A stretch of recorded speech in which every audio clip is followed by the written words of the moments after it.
Hey guys, welcome back and happy Saturday! Happy Saturday, welcome back. Whew, feels good in here. I just got out the shower and I was like, should I take my hair down or should I leave it like this? And I was like, it's kind of cute up like this because, I can't have my hair hanging down when I take a shower. But so I've been thinking, and this video topic I actually wanted to come to you guys with about a week ago. I actually started following this family that lives, I think they live in Mexico. And you guys, some of you guys who follow me are probably most likely familiar with this family. They're called Carbon Nation. And the guy, the man who is over Carbon Nation, he goes by the name of Nature Boy. And I don't know his like government name though, but I know that he goes by the name of Nature Boy, right? And I think he's from New York. Okay, my phone is acting up. But obviously, yeah, he's from New York. Of course, he has a New York accent. And I think what he has is very beautiful. Like, he has his own little nation out there in the tropics, out there in Mexico. He has several wives. I want to say he has maybe like 4 wives, I think. And not only that, but he also has like men who live out there too with him, and then they are allowed to have multiple wives. I think it's a very beautiful thing. And I was watching one of his videos, y'all, just the other day, where sometimes he does like Q&As. So he'll bring on people, from his live video, like people who are watching, viewers. They get to call in and talk to him, ask him questions or make comments and things like that. So it was this one girl. I think it was just the funniest. It was the funniest interaction I've seen in a while. But she called in and it's funny how it started out, because it started out where it was like they were having a conversation, right? And she was just kind of like getting a feel of, what his perspective was and, understanding his world, right? But then it came to a point where I'm trying to remember where was the pivotal moment in their conversation. It flipped. And it came to a point where basically they had a disagreement because it was talking about like women being alpha, right? And like taking the lead in the relationship. And he kind of took issue to that because I think she identified herself more as like an alpha female who feel like, and this is the thing, because I don't want you guys to like take away from this video that, alpha females are like how she is, because there's many variations within, that subgroup, of people. So yeah, you have alpha women, but not every alpha woman is the same. But for her, she was saying that she's an alpha female. She's very independent. She feels like she doesn't need a man. And I want you guys to chime in, because this should be like a very like interactive discussion, because I want to hear what you guys think on this. Like, this I think is a very interesting topic. This whole thing about alpha women, alpha men coming together, women being submissive and all of that. So she was describing herself, saying how she's been independent. I think she actually is a mother. And I think she was single. She lives in Jersey or Pennsylvania. I think Pennsylvania. Yeah, she lives in Pennsylvania. And very beautiful woman, by the way. She's black. And she's like, yeah, I'm independent. I feel like I don't really necessarily need a man. And he was like, what? You don't need a man? And she was like, well, I don't like to say I need a man, because that puts her in a certain position if she feels like she needs a man. She feels like whatever she needs or whatever that she wants, I guess, will come to her. If it's something that she needs, it will just come to her. And I was listening, I'm like, dang, I'm feeling her. She has a very, very valid point. And it's something I think that she said that kind of struck a nerve in Nature Boy, because she went on to say, because I saw it, I was just like, oh shit, he gonna go off on her ass. Because it came to a point where she had said that she don't see herself like going out there with him, because he has this thing, open invitation, where people who are interested in living the polygyny lifestyle, they can go out to Mexico and be a part of his tribe. And she just kind of threw it out there, and she was like, I don't see myself going out there and, being one of your wives. She's like, that's not for me. I couldn't do that. And I'm just like, oh shit, I know he gonna snap back. And I'm looking at his like demeanor, his presentation. It's like, I know he gonna snap back. But he's used to confrontation. Like, he's used to people disagreeing with him, criticism. So he handled it kind of well in that moment when she said it. But I think it was just a build up. And then he got upset. It's like, I guess he got to a point where he felt he couldn't reach her. You know, because he was trying to express his perspective on the importance of a man taking the lead, not a woman, but a man taking the lead in a polygamous relationship for that matter, and how, you know, men are kind of superior to women, they're stronger, you know, the whole traditional speech that you hear, you know, about men and their relation to women. And he was trying to like convince her, you know. And she's just like, no. And I think she was coming from more of a feminist perspective, saying like men are kind of equal to men, like we can do the same thing. I remember she said that, you know, she's independent and, you know, she takes care of herself. And within the context in which we live in, of course, like her living in America, his point was that, okay, yes, in American society, women can take care of themselves. Like this, they've made kind of like the playing fields equal, so to speak, where women have the same opportunities as men. You know, so in a sense, we don't need men, so to speak, because with the women's rights movement, women are able to go to work. Demetrius says a woman can be an alpha just as long as she doesn't think she is a man, just as an alpha man shouldn't act like a woman. So I want you to describe, not that I disagree with what you're saying, I think you have a very valid point, Demetrius, but can you, if you have time, in your definition, and for you guys who are watching, what is your perspective? Like, what does it mean to be a man? What does it mean to be a woman? Because those are constructs, and I think that those constructs are socially defined by our society in which we live. You know, so different societies, a man looks differently, you know, and what a woman, how a woman is defined, it looks different. So I want you guys, if you guys would like to share, feel free to, in your own definition, your own words, just say, what does it mean to be a man and what does it mean to be a woman? But he was going to make the argument to say, well, yeah, of course you'll need a man because, you know, you can do everything independently from a man, you know, whereas back in the day, women relied more on men for survival. Man was the breadwinner. There was a lot of things that men could do that women couldn't do. You know, like, I mean, don't act like we forgot, you know. It hasn't been that long that women actually got the right to vote. So there's certain things in society that women were expected to do, like in terms of being the homemaker, taking care of the kids, you know, cleaning the house, and men were the breadwinners who had to go out and go to work. And there are a lot of jobs that they did not allow women to do out in the workforce, and that has changed tremendously. And so with that change, women, yeah, we got our own incomes. And a lot of times, I've even said this before in a more recent video, that women a lot of times make more money than men.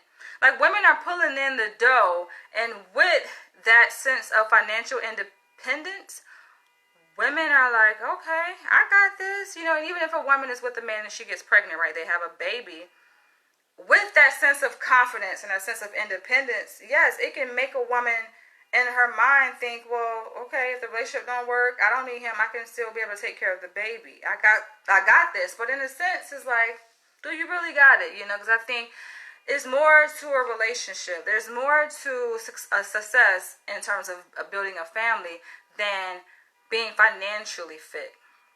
Yeah, you can have money, but what about emotional stability? You know, you might have financial stability, but what about the role that a man plays in terms of nurturing the child and providing discipline in the household?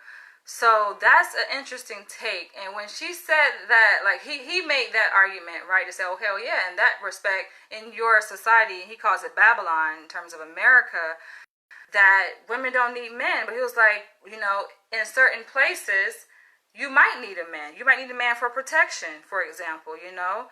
Like, given, if you live in a very hostile or dangerous or volatile environment, you know, yeah, it's certain things that, certain limitations that women have, you know, where a man's strength, you know, the different qualities that a man brings can be very useful, you know? And of course, we know we need each other for reproduction, you know? Like, even if you are homosexual and you like the IVF route, you still need the opposite sex to procreate, you know. So you need their DNA, you need, you know, their genes, you need the sperm, you need the egg in order to procreate. You can't do it alone. So when they came to that point, and this was like more towards like the end, because I saw that he was getting frustrated. Like, you can tell when somebody is like hold it in, but they can't, and he was trying to hold it in, and then it got to a point where he was just like, you know what, I can't deal with her no more. Just like, get her off. He was like, and he hung her up from the live call, so he disconnected her. I think while she was talking, like while she was speaking, he just disconnected her and was just like, nah. And then he started to go in a rant, basically, to his viewers who were still watching. He was like, you know, I won't need women like that. He was like, women, if you independent women that I hear on this video, on this live feed, he was like, get your ass out. I was like, we don't need you. I don't need your ass on here. And I don't know what was it about that, but that shit had me rolling, because I'm just like, in a sense, like, he started to break down. You can tell that he was getting offended by her sense of independence from a man.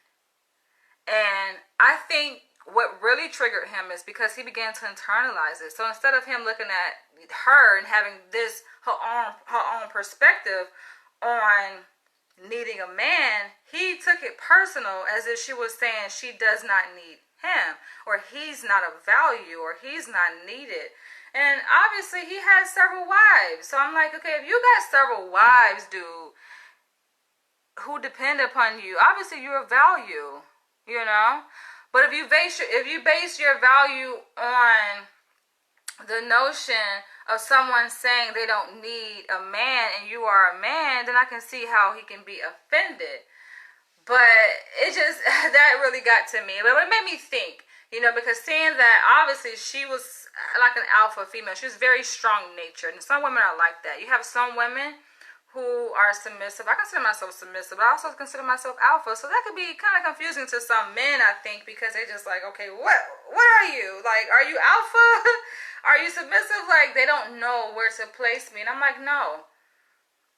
I think this is it, and this is the purpose of this video, that I prefer alpha men. I prefer men who are very strong-minded, like who know who they are in and out, who know how to connect to a woman, who are naturally leaders, you know, like in our society. Those are the kind of men that I'm typically attracted to. Men who are assertive. Like, I can tell a dominant man or alpha man compared to a man who is less dominant. Like, it's certain things that they may say. An alpha man, for example, in terms of dating, will say, give me your number. Or just, what is your number? Whereas a beta male may say something like, how can we talk offline, or something like that. And it's just like, dude, are you serious? Like, how can we talk? How the fuck do you, like, questions like, how the fuck do you think we can talk offline? By phone, right? But they will put the power into the woman's hands to say, okay, well, we can talk by phone. Here's my number. Whereas an alpha man will say directly, straight to the chase, give me your number. Like, I want to talk to you offline. You see the difference? It's a very small nuance, but those little things like that, it registers in a person's subconscious, and I pay attention to things like that. I pick up on things like that. I can automatically tell if a man is dominant. In terms of confidence levels, like, confidence, I think, really is a huge factor in terms of measuring how dominant a man is. Because, I hate to say it, but a lot of men just lack confidence, man. And when it comes to interacting with a woman like me, who has a lot of confidence and who, like, is strong-willed and is strong-minded, it can be intimidating, I think. Men can feel intimidated, they can feel threatened. I don't know why, you know, and it's not like I'm a threatening person. It's not like I'm dangerous, like, or I'm violent, or like, no, like, I'm just myself, and I express myself in a very matter-of-fact way, you know. And I think that's a good trait to have, especially when you're interacting with people that you trust, you know?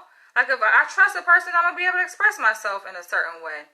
But I think when it comes to being an alpha female and being interacting with an alpha male, what makes me submit is him knowing inherently that he is an alpha male. Like, him knowing his place and not necessarily feeling intimidated by me being strong.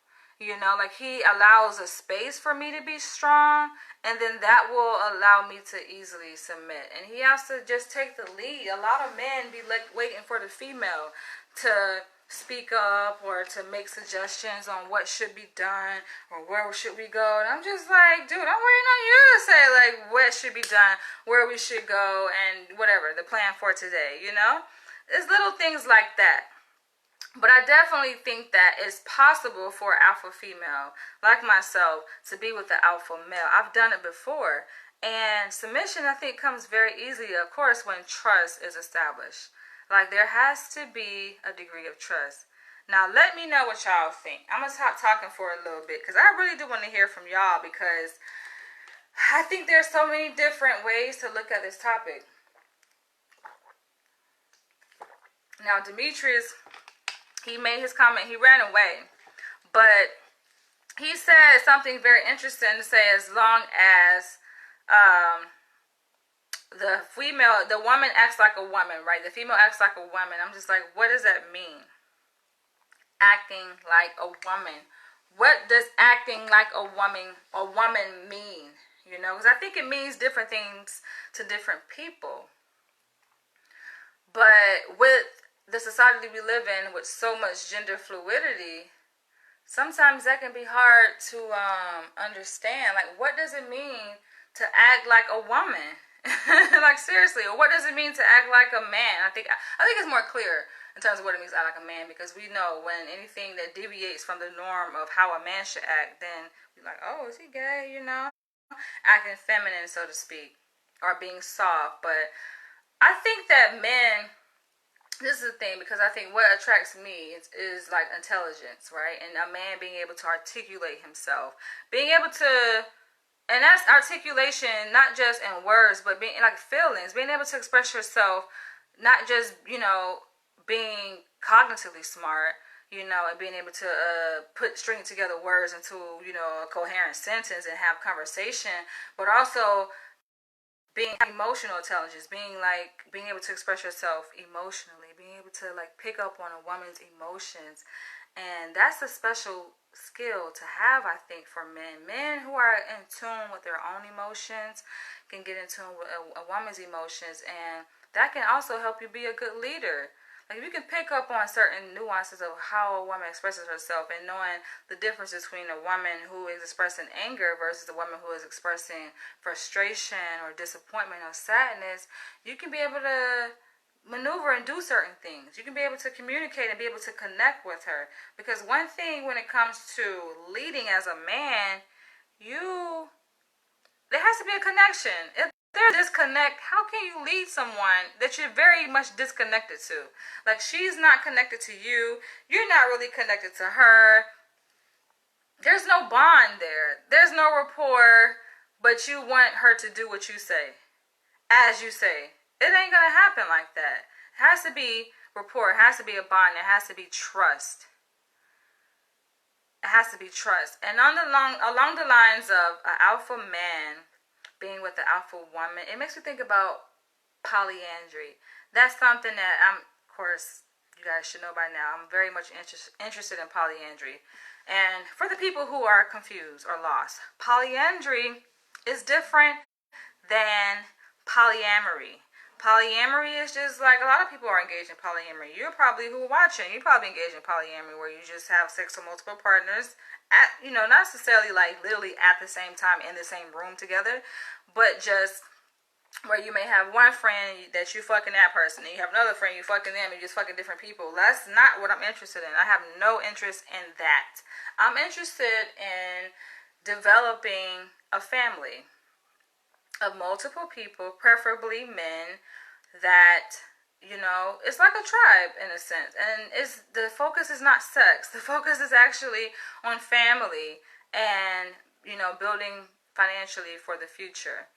And I think within the context of a polyandrous relationship, it makes sense for me to be an alpha female, and it makes sense for me to match myself with another alpha male. And some people say, oh, that's impossible. I'm like, no, it's not, y'all. I'm actually, I mean, believe it or not, I haven't really shared much with you guys, but I'm actually doing it already now.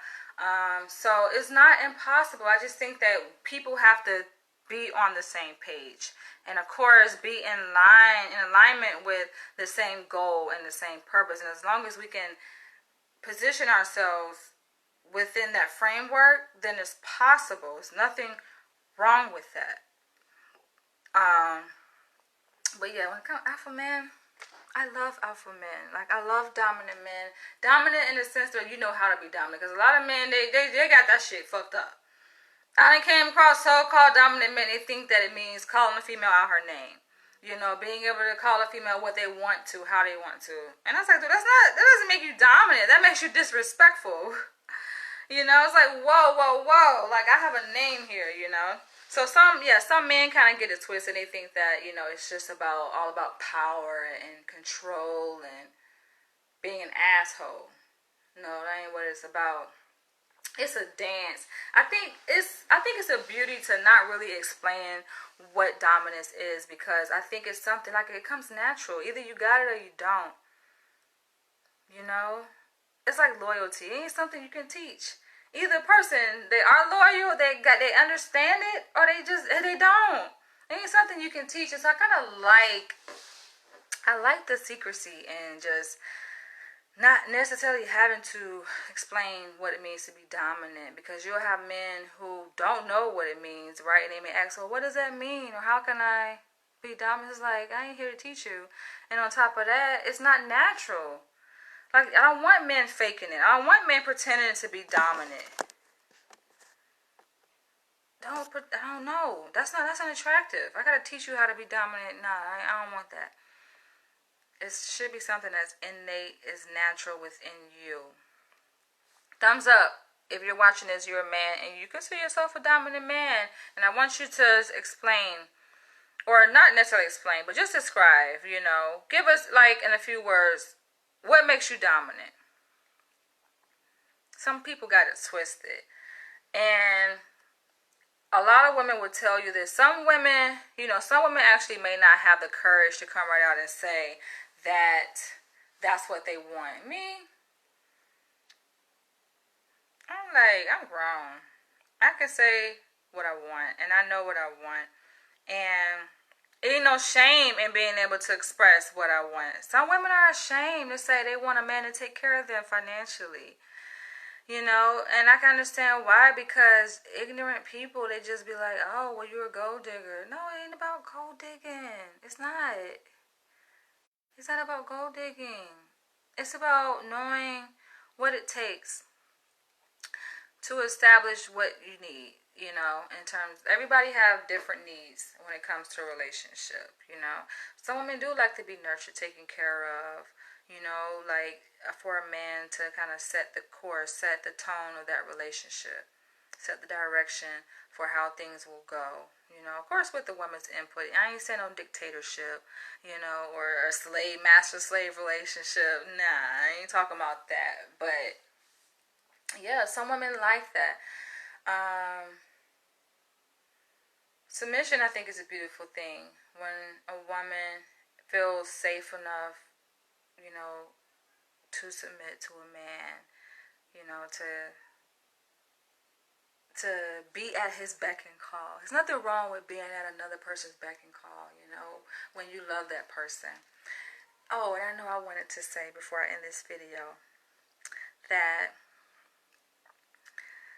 I think I'm giving y'all some tips here. So y'all thank me for this, because I'm letting y'all in on some things when it comes to being a dominant man and what it takes to win a woman's trust so that she can submit. Dominant men know this too. and they've done it, they do it. But it's like a dance. So just like anything in life, in a relationship, it's give and take. And it's like if you want your woman to be submissive, sometimes you yourself as a dominant man have to be willing to take that risk of submission. Now this is the catch, because I know some of y'all are like, no, I'm a man, I can't submit. Okay, submission, understand this, you are a man in all your masculinity, and you want your woman to be a woman in all her femininity. And it's possible for a man to submit and still be a man and not lose his masculinity. It's how you do it. You know, I've had that happen to me numerous times where I've been in relationships, and I'm not talking about necessarily intimate, you know, but just having an interaction with a dominant man, right? And this is the beauty about submission, right? And the beauty about like this, you know, dominant submissive relationships, right? In the context of BDSM, is that BDSM is not just limited to intimate relationships or personal relationships. I mean, it can be in business, professional, any kind of relationship, platonic, and it is a dance to it. It's an art. So if a man, a dominant person, is wanting the other person to submit, then he has to make it safe for her, you know, to submit. And in making it safe, sometimes it means that he's vulnerable. Sometimes it means that he is demonstrating what it's like to submit, to show that it's okay. Like, submission is okay. Because some people are afraid. They want to submit so bad. And I wrote a book about this. It's a fictional story, by the way. But some people want to submit so bad to the point that they want to, but certain characteristics of, or certain, the dynamic of the relationship makes it difficult for them, whether it's trust or the comfort level, rapport, the bond. Something is lacking that submission is not possible, or maybe they just don't know how. You know, maybe they've never been with someone that they can submit to.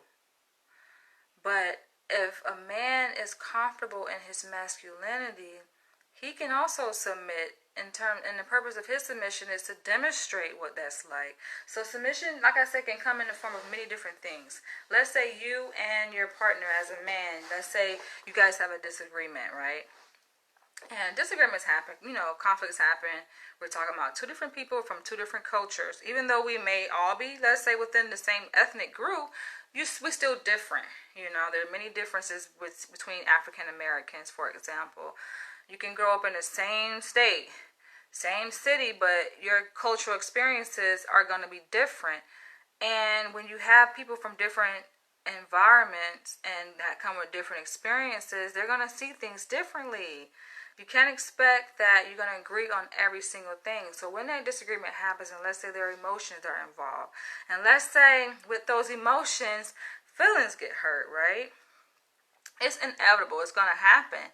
But this is the beauty, and this is the trick to it. So when emotions are hurt, you know, the dominant man having so much confidence in himself, right? And not just in himself, but in her and in the relationship. Because I think the reason why, and I had this conversation with one of my friends this morning actually, but I think that the reason why a lot of relationships, they fail because people are afraid to be vulnerable. People are afraid to admit that they were hurt, whether they're male or female. And I think a lot of times men are guilty of this. Because a woman, I think it's easy, it's more socially acceptable for a woman to say, you know, I'm hurt. And a lot of times she expressed that easily with tears, you know. Whereas a man, he may hold back. Patrick says dominant is such a negative word in regards to a relationship. Being responsible is a better fit. I know what needs to be done, but just because I have the capacity to do it doesn't make me dominant. It makes me doing my part in the relationship. Give and take. Everyone has their strengths and weaknesses, and as a couple, you have to be aware and comfortable with that. Okay, so you don't like the word dominant. I can understand possibly why from my perspective. But if you want to elaborate, please do elaborate. But what do you mean that it's not a good thing? Because it sounds like you're looking at it. You said it's such a negative word. Can you elaborate more on that? Because I know in our society, dominance is associated with being abusive. Because people do take advantage of their dominance a lot of times. If they are dominant, they can carry each other. Exactly, Courtney. Yes, girl. Yes, we see each other. Okay, Courtney, I want to make sure you're a female because I don't want to get it mistaken because I know some men are named Courtney, so let me know. I have a lot of people that I interact with on social media, and I don't want to mistaken people, and I don't want to assume that just because your name is Courtney that you're a female. I think you are a female, though. But, yes, we see each other, like, yes, can carry each other, exactly. But going back to my point was saying that a dominant man who is secure within himself can demonstrate submission, can demonstrate what it means to... I knew you were a man. You know what? I knew that because I think I went to your page and I was just like, the whole time I thought you were a female based on your name. And then I was like, oh, this is a dude. Sorry, my bad. You have a beautiful name, by the way. That's my bad. That's my bad. It's a great thing when a man can do that. When he can, be the bigger person and submit and say, you know what? No matter who was right or wrong, but just say, you know what? I take ownership, partial ownership anyway, for what was created, in that experience where your feelings were hurt, where you were offended by what I said, just take partial ownership. And then in apologizing and taking partial ownership on behalf of the man, guess what's going to happen? Usually what happens is that softens the other person up. That allows them to be more vulnerable because you've demonstrated that. And not only that, but you've created this safe space for them to lower their guard, which usually happens. This is like magic, y'all. It happens like subconsciously. And this is what normal people know. You got some people who are really burnt. They've been hurt. They've been hurt, like bad, in like previous relationships. So it may take a little bit more, and those kind of people you gotta be careful for, because they will literally make your ass, you'll become their doormat because they've been so hurt, and usually hurt people hurt other people. So you can apologize and they still will be, your apology actually might make them more hardened, because they are so afraid of forgiveness because previously they've been hurt by people who they've forgiven. And it's really did a number on their psyche. So that's something to be mindful about when you're interacting with people who need like 1,000 apologies in order to like move forward, especially when you ain't do nothing that drastic. So they like want what their expectation of your apology is kind of out of proportion to what you actually did in terms of causing the pain that you caused. Is like, be careful of those people because that's coming from something else. That ain't got nothing to do with you and the hurt that you caused. That's like in their history. So be careful. Honestly, I think authority is abused and misconstrued in this world in so many ways. Dominance. Yes, it is. People take advantage of their position of power. And I think that's what makes it difficult for some people to submit. But I think there's a beauty in dominance. It's like a seesaw. You guys remember the ride when we were kids? The seesaw ride, and it takes two people. So one person sits on one end, another person sits on the other end. And of course you have to use your legs to kind of like push, against gravity so you can rise up, and one person rises up and it goes up and down like that. And it's just so fun, I think, riding that ride, because of course, it takes two people. You can't do it by yourself. You can't ride a seesaw by yourself because it has to be a balance of energy, of the weight. And you just go up and down, right? You kind of take turns, being up, and you take turns being down. And I think there's nothing wrong with being in a position of authority when you can trust that person. Like, there has to be trust. Allow another person to take the lead, to me it feels good. I'm speaking, of course, from personal experience, but I guess for me, and I'm talking about myself, that I've been so much in control of my life and in positions of power and authority that it feels like heaven when I can just let that power go and I can allow someone else to take control and make decisions for me, because I've been so much in control of my life, and not just my life but other people's life. So I just be like, give me a break here. Like, I want to just be able to, take a break, and yeah, I think it's just a beautiful thing. To me, it's a calming thing when you can meet someone and be with someone who you trust, to be able to say, all right, they got me, they're gonna take care of me, and I'll listen to them and know that it's for your good and it's not gonna do harm to you. The purpose of authority is supposed to be used in the best interest of those who are subjected to the authority, as opposed to being exploited for the authority's selfish. Yes, yes, yes, yes, yes, yes. And while you mentioning that, Courtney, it made me think about the example I gave earlier at the beginning of this video, of Nature Boy. Have you guys heard of Carbon Nation? It's like a whole family of people out there, and they're not biological family members, but they created their own family, like their own tribe, out in Mexico. And some people are saying that he's abusing his authority over those girls because he's, I think, in his 30s. The girls are young, early 20s, and that's some of the criticism that you hear about them. This is not a good thing. It's not a good thing to just use women for your benefit. Like, how are they benefiting? But his argument is that he's taking care of them, But I think it's important, you can't just rule over people and just have a disrespect towards people just because you got power and you got authority. Some people will do that. They will take advantage. That's exactly what I mean. When men or women hear the word, then the word itself becomes the focal point, and it loses the subject at hand by trying to figure out who should have a right to assume ownership of that title. It's like saying I am the head in charge, but it doesn't ever contribute to the work that has to be completed. Titles are useless in relationships because the real deal is it takes.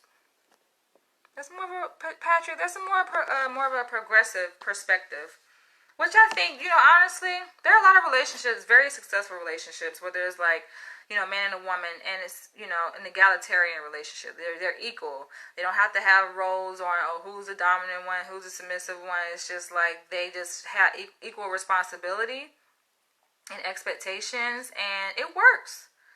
It works. There's no fight about power and who's in control, It works. Could I be in a relationship like that? No. That don't work for me. I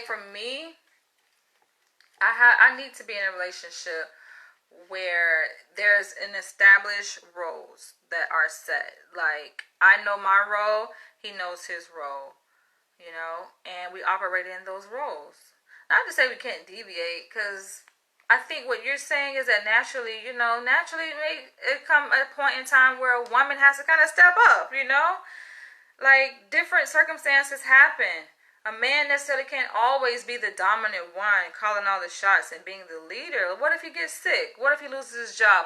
Anything can happen. A number of factors can make it where that he has to kind of take a step down from his role, as the alpha person in the relationship. And she may have to step up a little bit, and vice versa, Definitely when it comes to a baby being involved in the picture, a woman, does she got to change all the diapers?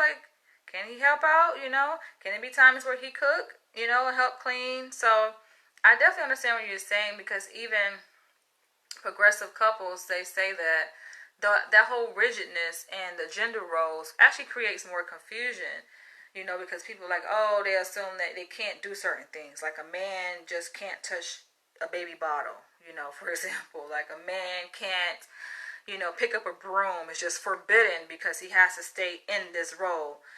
Likewise, a woman, she can't even touch the trash bag, because a woman should not be touching things like that. A woman can't even, touch a rake, to rake the leaves, because a woman's supposed to do this, and a man, guys, I get what you're saying. Being so strict in those roles, then that could maybe cause some more problems than what you expect. Everybody wants to be the king. No one wants to bear the crown's weight. Yeah. I think some people do want to bear the crown's weight. Some people like having that extra responsibility. They like being in charge. They like telling people what to do. But exactly in terms of like what you mean by the crown's responsibility, like what is that? The crown's weight in terms of the crown's weight. Because yeah, that's a responsibility. I think that, right, people want to be in charge, but do they know what that really means? You know? I think that's huge. For me, I'm a modern woman, of course, so of course I don't mind like bringing in income. Like I got my own income and using that income to contribute to the household. But it's something relieving, and freeing, about a woman knowing that a man, he got it. Like he got it. Not to say a woman can't, because I think people kind of misunderstand it. They quick to be like, oh, you a gold digger, or you broke and this. Is like, no, sweetie, I'm not broke. I got my own, but it's just something relieving about that, and knowing that a man has it in terms of, paying the bills, that it makes it a little bit easier to submit. It makes it easier to listen to what he's saying, versus a man who is like, oh, well, I want you to pay 50-50. So, let's say the expenses for the household are $4,000. Then he like, yeah, I want you to contribute your $2,000. I contribute my $2,000, and then boom, we're gonna be a couple. And I'm just like, for me, that doesn't seem like a relationship. It seems like more like a partnership. It seems like a business. Like it seems like roommates. I've had that before, 50-50 kind of thing. And I'm like, we damn sure went fucking. So that's fine. That kind of arrangement is fine. But will I be in a relationship with someone like that? No. I haven't. When you look at like my relationships, it's always been where they have paid the bills. And in fact, they didn't want me to work, but that wouldn't happen because I'm like, your girl is a hustler. I gotta get mine. So they were okay with me, working and being on my grind and stuff like that. But they were like, you don't have to. It wasn't expected. And I was comfortable with that. And yes, someone brought up like, there can get a point where a man can abuse that privilege, of being dominant. Men do that. Like, it does go to the head. That's why I think mental health is so important. Because you have to definitely have your mental health in check. You have to have a self-awareness and know what your weaknesses are. And if you're not aware of it, you can rule with an iron fist and you can cause tremendous damage. Sometimes it goes to some people's head because it's why they choose to become dominant. And a lot of times women encounter men who choose dominance. They want to be dominant in a relationship because there have been many times in their life where they have felt disempowered. They may have grown up without a father. They may have grown up poor in very unusual situations, where, yeah, they just felt disempowered. And so as an adult, in order to maintain that equilibrium and balance in their life, they have to enter relationships where they can gain power. And that's how they do it. They choose to gain it over women. And likewise, a woman can come from a background, let's say, where she was used to being submissive, or being abused, and attract men who are dominant and abusive, and that's like the perfect match. Like that's when they become attracted to each other very easily, and they like become codependent, and they fit together like a glove. But is it healthy? Because that's the most important thing. Is that relationship healthy? If it's not healthy, then it's not a good fit. No matter how easily they bond, and yeah, that's very likely too. So always it's important to be mindful of why you want to be dominant and why you want to be, what does that mean for you to be a dominant man and alpha man? You know, what does it mean, let's say if you are alpha man, what does it mean for you to want to have multiple wives? You know, and in the case of Nature Boy, what does it mean for him to, like, why do you want to try? Why do you want to be in a position where you have all these women at your beck and call and you're dominating them? Because that's basically what he is. And he'll admit to it too. Like, I've watched some of his videos. He has a lot of videos. And he said, like, he likes to be in control. He likes, you know, to tell his women what to do. And he like, yeah. He likes that authority that he has over women. But it's always interesting to go back and look at a person's past. To look at what has a person been through. What has shaped their experiences in life. And it makes perfect sense. Okay, why? I think he said he grew up without parents, I think. Like, he had it rough. A lot of black men that grew up, that's from New York, had it rough, you know. Whether they grew up in foster care, you know, they grew up with parents who were on drugs, just very bad situation. I think he said his mom was, like, on crack. It was like, yeah, bad situation. Don't quote me, but you guys can go check out his videos, but yeah, so it makes sense why growing up as a child feeling very disempowered, disenfranchised, that you would want to gain that power some kind of way, you know, and the way you would gain it would be to create this situation where you have power over these women. Women who readily give up their power. It's not like these women are victims of him. You know, they want to be in that situation because a lot of times the criticism that you see with, you know, his situation there is that people say, oh, he brainwashed them or he manipulated them and he's forcing them. It's like, these women want to be in that. Like, they want that, you know? I feel like if they want it, then they want it. But it does come to a point where you got to assess the situation. Ask yourself, okay, how is this impacting my mental health, you know? So, for me, yes, I love to be in relationships where there is clear lines of dominance and submission, like who has the upper hand. But for me, being that I know that I'm an alpha female, I also would like for it to be understood that, yeah, it's okay for me to assert, you know, my dominance too in a relationship. But I think it gets complicated. It's just a lot of communication has to be had around this topic, you know, especially in the context of a relationship. A lot of communication needs to be made, because if not, then the line's going to get blurry. If you're going to be like, well, what's going on here, you know? I think the point that you mentioned is that when it's an equal relationship, right, and do away with the titles and these expectations and gender roles, it just makes it, I think, a little bit easier to relate, because you have more flexibility, you know. So there may be days where a woman may feel like, okay, she needs to assert more of her power, or vice versa, and there's not any pushback because the person is just like, whoa, you're supposed to be submissive. Why are you sitting up here demanding things? You know, why? It's like there's no boundaries that are set to restrict a person in their range of expression as they relate to their partner. So it does make it easier, and it kind of eliminates, I guess, some of the potential conflict that could arise. But on the flip side, I think that it can also work to a couple's benefit if there are clear boundaries set and there are clear expectations and gender roles, you know, that each individual in a relationship, you know, must adhere to. I like that, and some of us need it.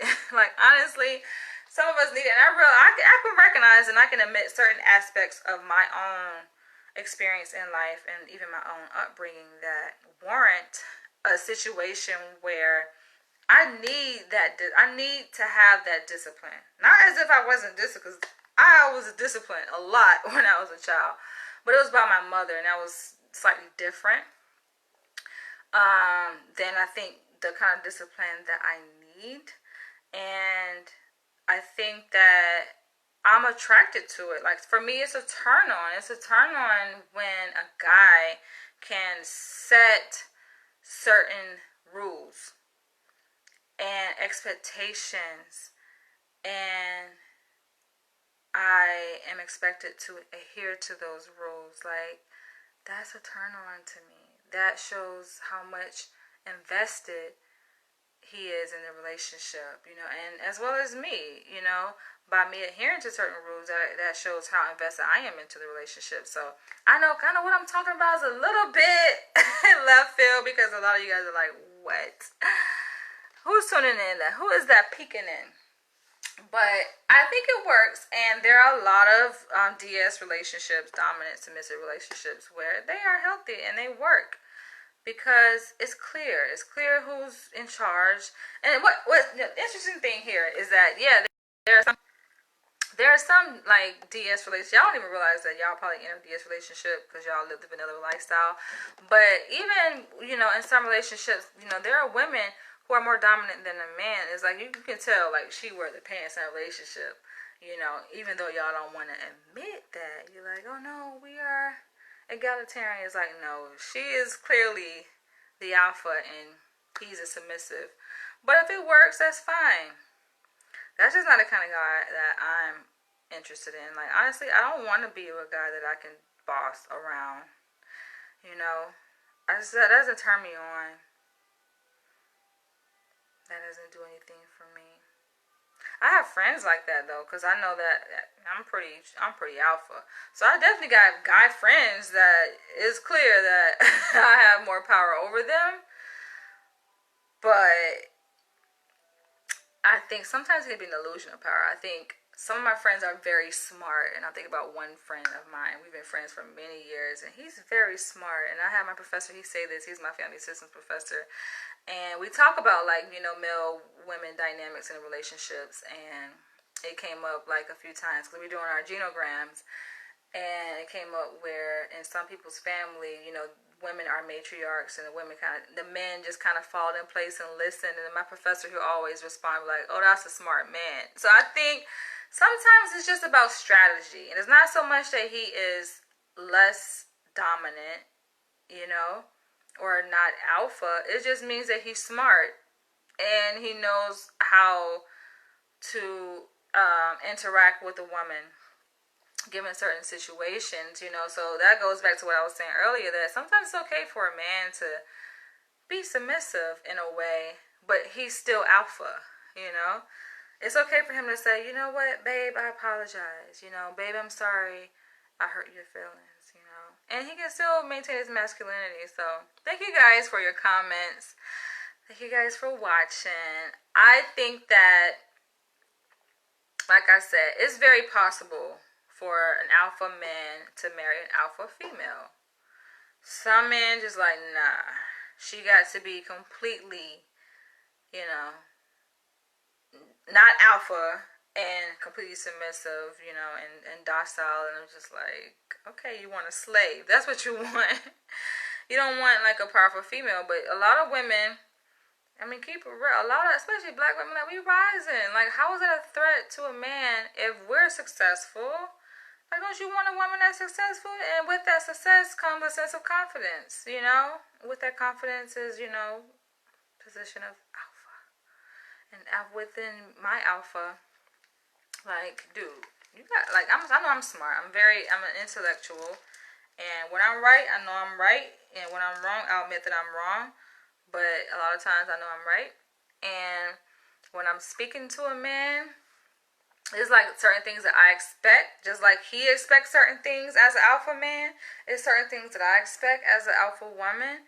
And I feel like I can still maintain my femininity. That's why I was asking the person earlier, like, what does it mean to be man and woman? Because society has constructed these definitions of what it means to be a man and a woman. But really, really, what does that mean? You know? Because I feel that I know I'm born a freaking woman. Like, I'm born a female. I've always been female, you know. But I know that I can encounter some men and just be like, dang, she acting like a man. It's just like, no, I'm very much, and I think I present myself like on video and how I am in a relationship with a man be different, especially a man that I have deep feelings for. I like my level of submission is insane, y'all. It's crazy. It's crazy. It's just, that's all I can say. It's just like, I don't think no other female can beat my submission when it comes to me being involved with a man that I really love and I care about. Like, submission, I know that like the back of my hand. That's easy for me. But it takes time to develop that in a relationship. It's not like it's something that, boom, automatically, like, I'm just going to submit to a stranger. I don't know you. But for someone that I like and have feelings for, definitely. Definitely. But I'm going to end on that note, and I'm going to catch you guys later. Thank you guys for commenting. Answer the question, you guys. Let us know. What do you guys think? Is it possible? I'll catch you guys later. Bye.